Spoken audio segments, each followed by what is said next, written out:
Hi കൂട്ടുകാരെ, വിജിത്ത് വേൾഡിലേക്ക് എല്ലാവർക്കും സ്വാഗതം. ഈ നടന്നു പോകുന്നത് എൻ്റെ ഏട്ടത്തിയമ്മയാണ്. ഈ നടന്നു പോകുന്നത് എങ്ങോട്ടാണെന്ന് നിങ്ങൾക്ക് അറിയോ? ഞങ്ങളവിടെ അയ്യപ്പ വിളക്ക് എന്ന് പറഞ്ഞ ഒരു പരിപാടിയുണ്ട്. അപ്പോൾ അത് കാണാൻ വേണ്ടി പോവുകയാണേ.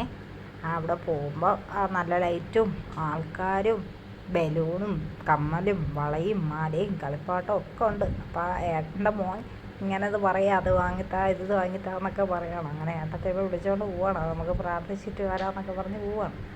അങ്ങനെ പോയി അവിടെ അവിടെ ഭജന നടക്കുന്നുണ്ടായിരുന്നു. അതൊക്കെ ഉണ്ട്.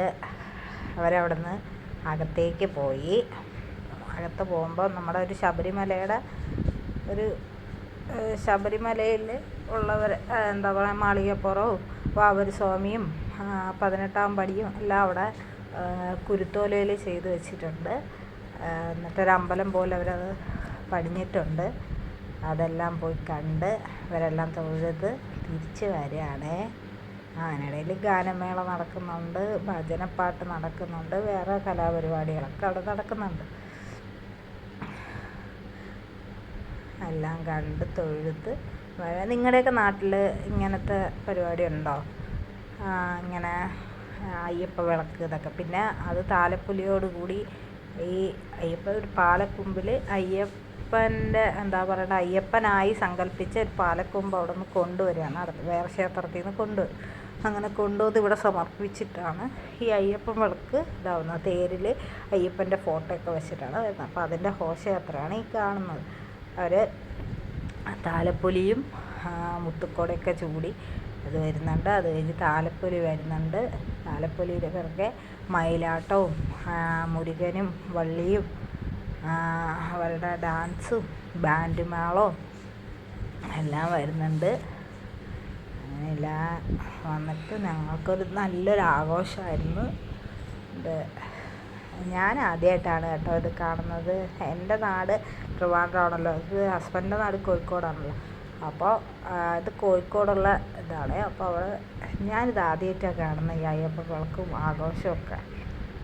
അങ്ങനെ താലപ്പൊലി കുറേ അമ്മൂമ്മമാരും കൊച്ചു മക്കളും പ്രായമുള്ളവരും എല്ലാവരും താലപ്പൊലി എടുക്കുന്നുണ്ട്. താലപ്പൊലി ചെണ്ടമേളം എന്താ വരുന്നുണ്ടല്ലേ, പാലക്കൊമ്പ്. അത് അയ്യപ്പനെ സങ്കല്പിച്ച് കൊണ്ടുവരുന്നു എന്നാണ് പറയുന്നത്. അങ്ങനെ പാലക്കൊമ്പ് കൊണ്ടുവരുന്നുണ്ടല്ലേ. അങ്ങനെ അതിൽ പാലക്കൊമ്പ് കൊണ്ട് അവർ വരികയാണ്. അവിടെ ഒരു അയ്യപ്പ സമിതിയുണ്ട്. അവിടെ പോയിട്ട് നമ്മൾ നേരത്തെ കണ്ടില്ലേ ക്ഷേത്രത്തിൽ, അവിടെ തിരിച്ച് കൊണ്ടുപോകുന്നതാണ്. ഇതൊക്കെ നിങ്ങളുടെ നാട്ടിൽ ഇങ്ങനെയൊക്കെ ഉണ്ടെങ്കിൽ കമൻറ്റ് ചെയ്യണേ. തേരിൽ അയ്യപ്പൻ്റെ ഫോട്ടോയാണ് കൊണ്ടുവരുന്നത്. അയ്യപ്പനെ കൊണ്ടുവരുന്നതായി സങ്കല്പിച്ച് കൊണ്ടുവരുന്നതാണ് ഈ പാലക്കൊമ്പും ഇതെല്ലാം. അയ്യപ്പനെ സങ്കല്പിച്ചാണ് ഇത് കൊണ്ടുവരുന്നത്. അതിൽ വെളിച്ചപ്പാട് കാണും,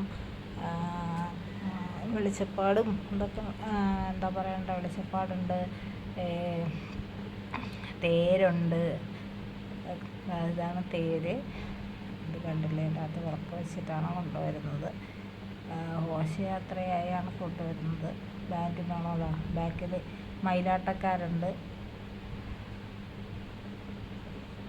നല്ല ലൈറ്റും അലങ്കാരവും ഒക്കെയാണ്. നിങ്ങളെ നാട്ടിലെ ഇതുപോലെയുള്ള പരിപാടി എന്തെങ്കിലും ഉണ്ടെങ്കിൽ പറയണേ.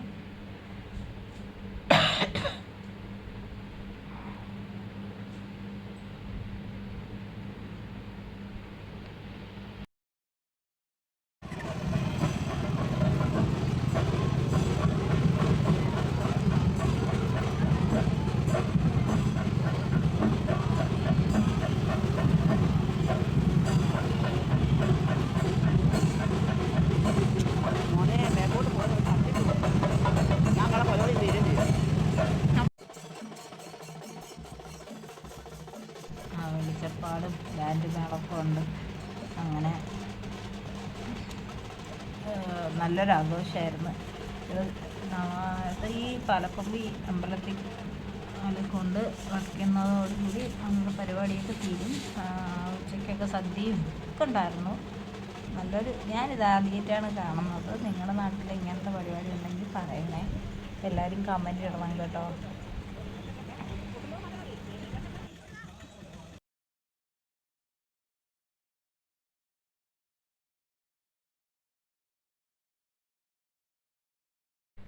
നല്ല ട്രാഫിക് ബ്ലോക്ക് ഉണ്ടായിരുന്നു. കുറച്ച് നേരത്തേക്ക് ഏട്ടൻ ട്രാഫിക് പോലീസായി. കണ്ടില്ലേ വണ്ടിയൊക്കെ കടത്തി വിടുന്നത്. എന്നിട്ട് അതാ അയ്യപ്പൻ്റെ ഒരു ഫോട്ടോയുമായി കർപ്പൂരാഴി കൊണ്ടുവരികയാണ് കേട്ടോ. പാലക്കൊമ്പിൽ ആവാഹിച്ച് കൊണ്ടുവരുന്നു എന്നാണ് പറയുന്നത്. കൊണ്ടുവരികയാണ്. തിരിച്ച് ഇവിടുത്തെ സമിതിയിൽ വന്നിട്ട് ക്ഷേത്രത്തിലോട്ട് പോകണം. അതാ മുരുകനും വള്ളിയും പോകുന്നുണ്ട്. മയിലാട്ടക്കാർ പുറകെ പോകുന്നുണ്ട്. പിന്നെ താലപ്പൊലി എൻ്റെ പിറകെ താലപ്പൊലി അവിടെ പോയി തിരിഞ്ഞ് വരുന്നുണ്ട്. ബാൻഡ് മേളം വരുന്നുണ്ട്. അവരുടെ ബാൻഡ് മേളമൊക്കെ നല്ല അടിപൊളിയായിരുന്നു. കുറച്ച് നേരിൽ ഉൾക്കൊള്ളിച്ചിട്ടുണ്ട്. നല്ല അടിപൊളി ബാൻഡായിരുന്നു.